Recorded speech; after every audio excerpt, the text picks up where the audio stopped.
got a phone call on Friday afternoon of a concerned resident, and he basically said that construction workers had appeared and they were planning to put a pole outside his house, and it wasn't just an ordinary kind of pole for replacement purposes. It was a brand new pole in an area where there were no poles, and he was really concerned that they'd had no warning, and it was going to be 9 meters and actually block his view. So who's doing this, and what is it?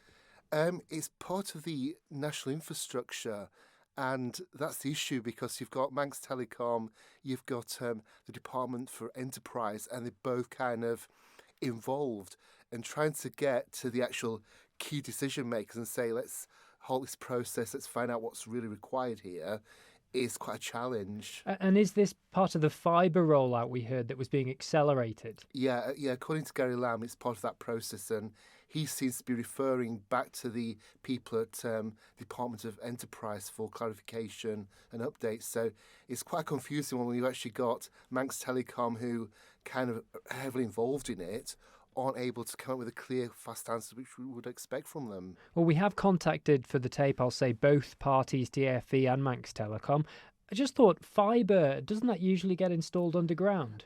I had that expectation, but there does seem to be this alternative. And I had a message this morning saying that in one area of the island, they'd actually had the poles removed and they put the alternative underground. So there does appear to be that alternative.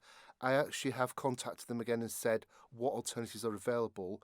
We're hoping to have a public meeting next week or the week after where those people behind this can actually talk to the local residents and actually give a clear idea of what's going on and whether there are alternatives. Are you not concerned it's a bit too late for the people of Ballacriy there? Oh, no, it's certainly not too late. And, we're basically at the early stages.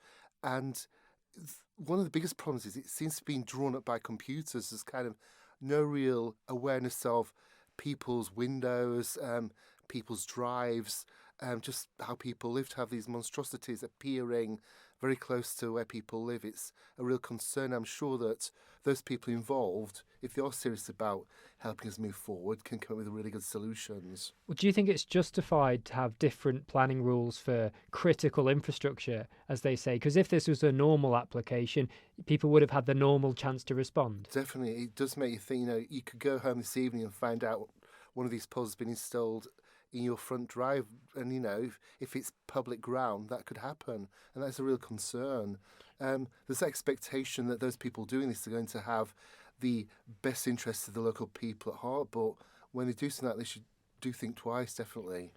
Would you agree it's a benefit, though, to have access to fibre? Oh, we need to move forward, but you need to look at the alternatives. You can't come along and just ignore local people and put something there that's going to really impact on their day-to-day life, and that's in danger of happening.